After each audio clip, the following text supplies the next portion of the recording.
En el programa de hoy vamos a hablar sobre la reforma rural integral en Colombia. Ha sido un proceso que busca transformar las condiciones del campo, pero como veremos su implementación ha sido enfrentada por muchos retos.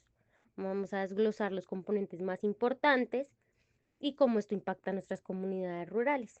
Hoy contamos con un equipo muy especial en nuestro programa, compuesto por tres voces que nos van a ayudar a entender todo el tema de la reforma.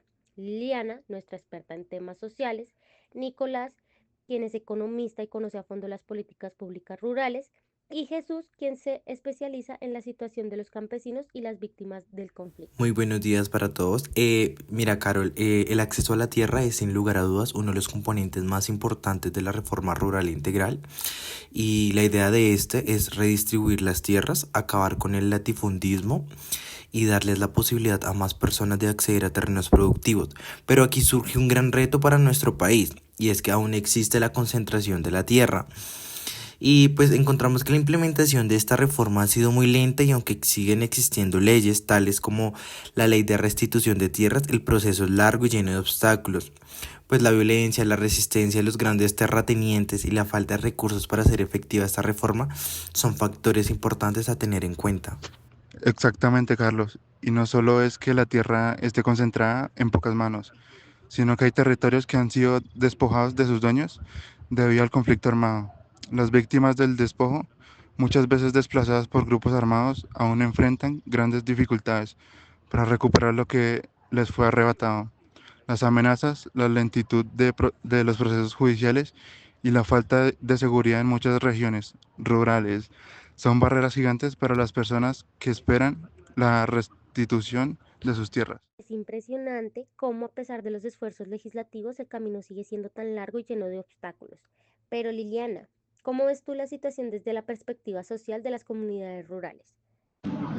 Bueno, pues es fundamental que además de dar acceso a la tierra también se mejore la infraestructura básica de las zonas rurales, servicios como agua potable, electricidad, carretera y conectividad.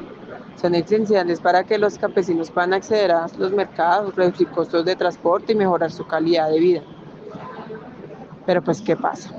La violencia le falta control del Estado en algunas regiones y el narcotráfico han hecho muy difícil llevar adelante estos proyectos. Las comunidades en áreas como el Amazonas o el Catatumbo siguen siendo las grandes olvidadas en este aspecto. Exactamente, Liliana, y no solo es la infraestructura básica, sino estamos hablando también del acceso a los mercados. Es otro desafío importante que se debe tener en cuenta dentro de este análisis.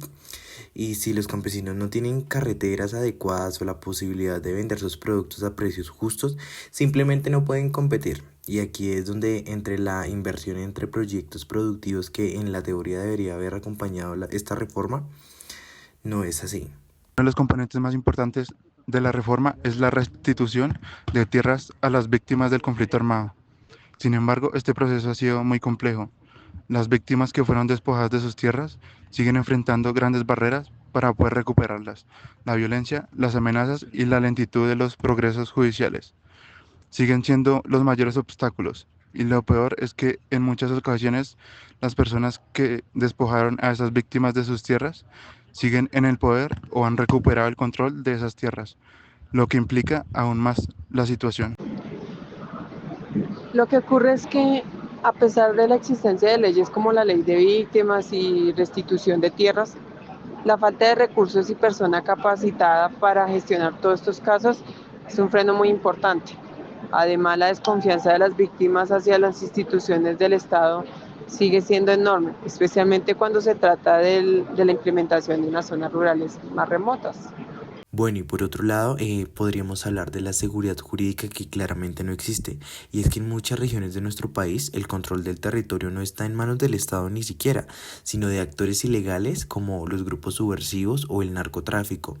Esto hace que los procesos de restitución no sean solo largos, sino también peligrosos para quienes intentan recuperar y reclamar sus tierras.